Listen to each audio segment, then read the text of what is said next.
Hello! Okay, so today I'm not going to ramble on about stupid stuff about my life or pop culture that you probably think is really retarded anyway. But today what I'm going to do is, I lost my train of thought, sorry.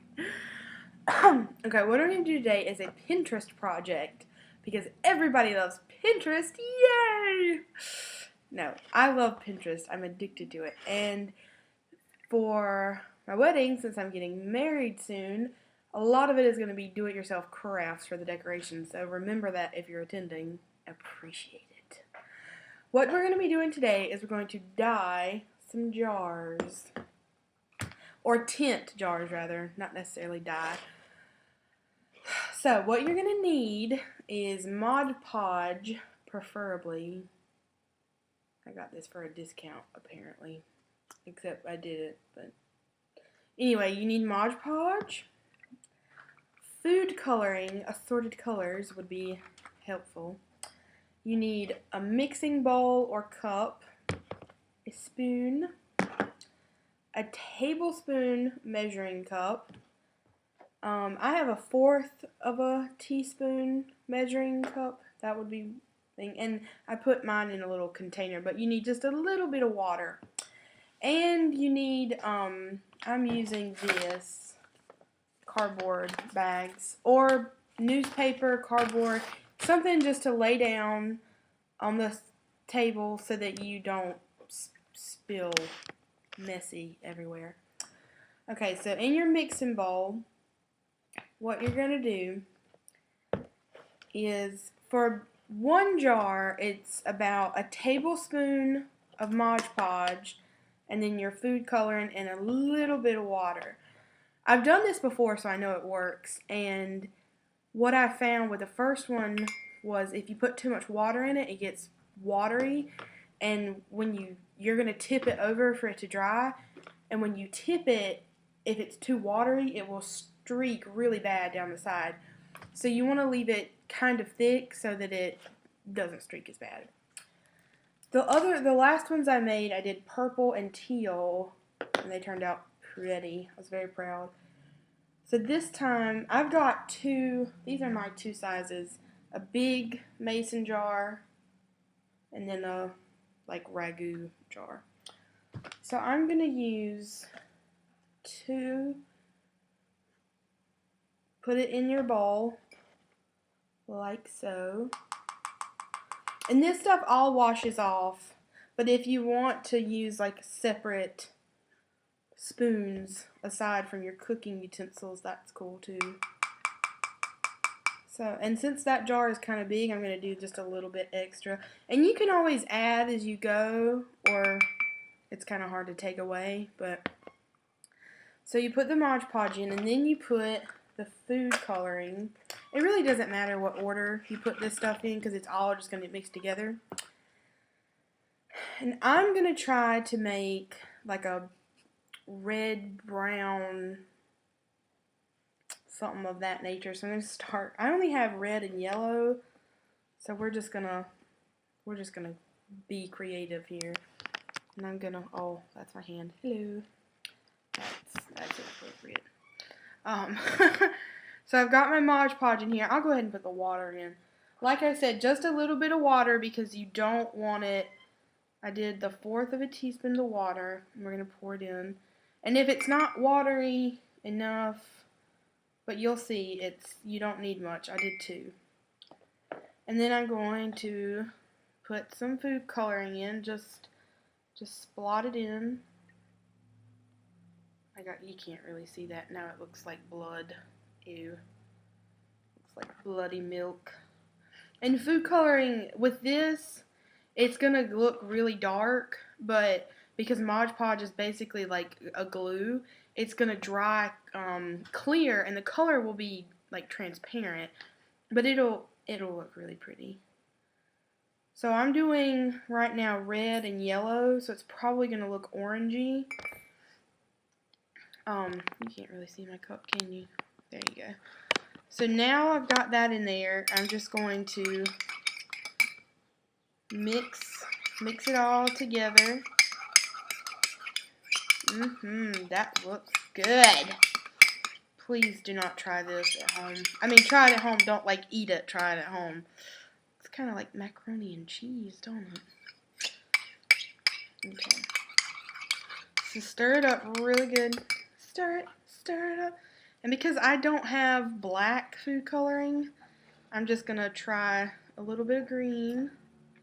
Like I said, I'm being really creative with this here because I only have a limited amount of food coloring right now. But blue and green made a really pretty teal, and blue and red make purple, so you can experiment with that if you want. Now this is looking like, excuse me, I have cold. Now it's green. Oh, that's nice. The green is pretty too, so, but you can experiment with any color. Doesn't really matter. You just play around with it until you get a color that you're like, ooh, that'd be pretty. When with this, a lot of people like decorate mason jars now for vases and, you know, vases, containers, what have you. With this, because it's glue and this is water based, I would not use it for like live flowers. Like, don't put water in the vase because it'll mess it up after it dries. Now that just looks green, and that looks really gross. Okay, I'm gonna add more red to it. Maybe that'll darken it or something. Honestly, I don't know. Like I said, this is definitely a project where you get to take creative license. That's starting to look about right. I'm going to do a little bit more.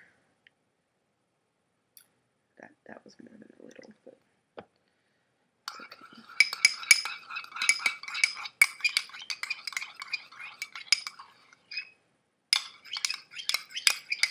We're just stirring.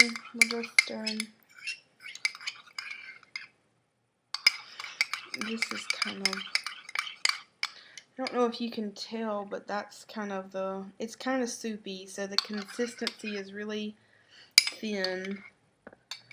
I'm going to add just a drop of red to make, because I finally got it like a brown color. You'd be surprised. I was surprised that it made brown. Okay. So there's my color.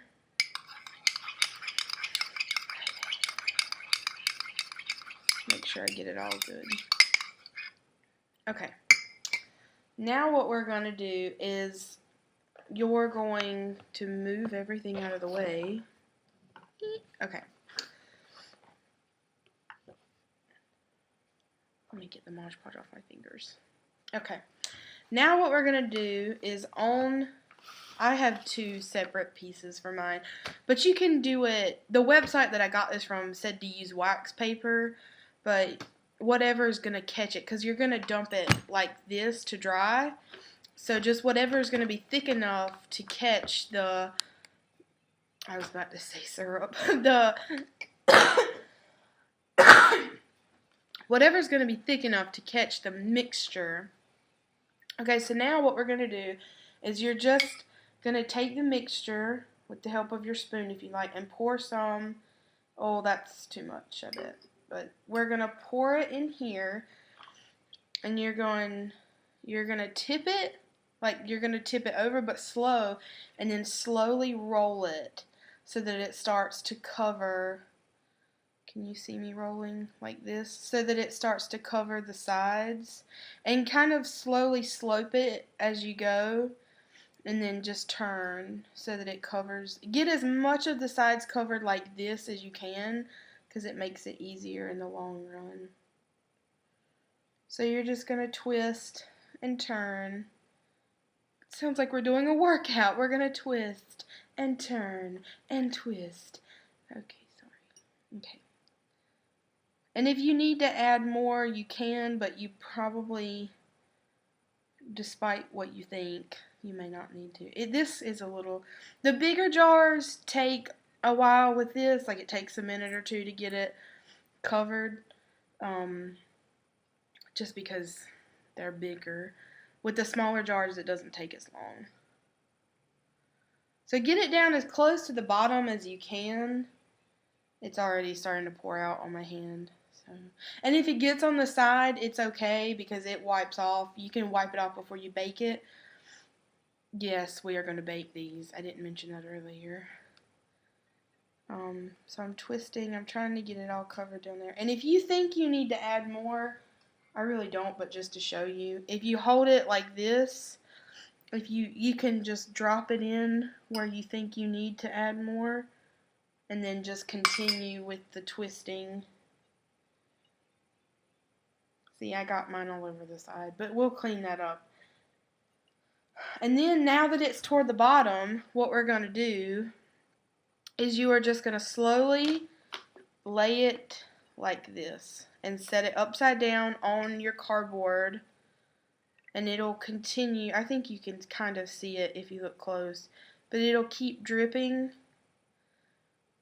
You can see it now. And the top, you don't really have, if you're going to use it for like fake flowers or something, you really don't have to worry about it.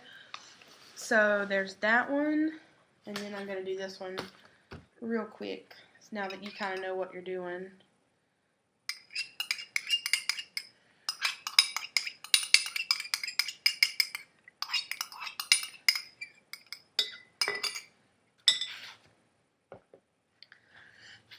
So we're going to spin it and spin it and spin it.